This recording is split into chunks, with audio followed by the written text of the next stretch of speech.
个台北的南港，昨是发生一件情杀案。一个男子光头白日，伫个大街路顶举开山刀追杀伊的情侣朋友。当时有一个前护理师，就是正正咧做护理师的，伫个现场看到整个追杀的过程。这个护理师是当时伫个超商内底准备要来食豆，看到这两个人走小肉去弄到超商的玻璃。 伊随甲两个热心的民众冲出去帮忙，甲这个雨伞阻挡男子的攻击，马上来报警。伊讲这个男子当场这个情绪是真激动，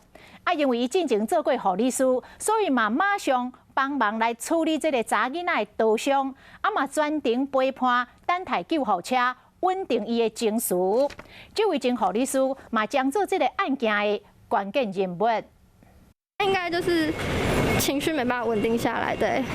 应该是原本就有纠纷。想到当时，伊会心惊惊，伊是真一讲好心救人的民众，因为看到一个查甫人摕刀要共扑，当时情侣朋友走去对面店家，嫌犯搁绕伫咧后壁，惊甲伊赶紧报警，警察来到现场，赶紧甲嫌犯压起来了后，伊嘛赶紧甲被害者处理控罪。他有一直说背痛，所以我就想说背是不是有伤，我就跟豆浆店，我就在豆浆店找了剪刀，把他就是衣服剪开，发现背还好。后来救护人员就是反正也到场了，我们就是一起就是把他抬上担架，送上救护车。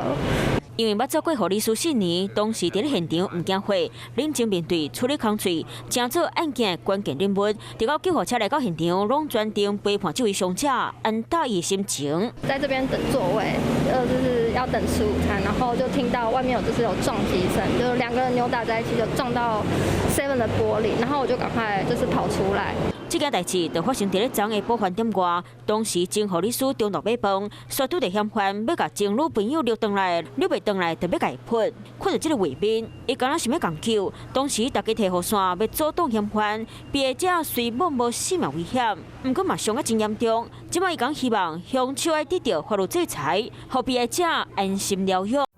我是林依文，想要关注体育的朋友们，记得收看52动起来，然后还要订阅我们的 YouTube 频道，赶快按赞、订阅、开启小铃铛。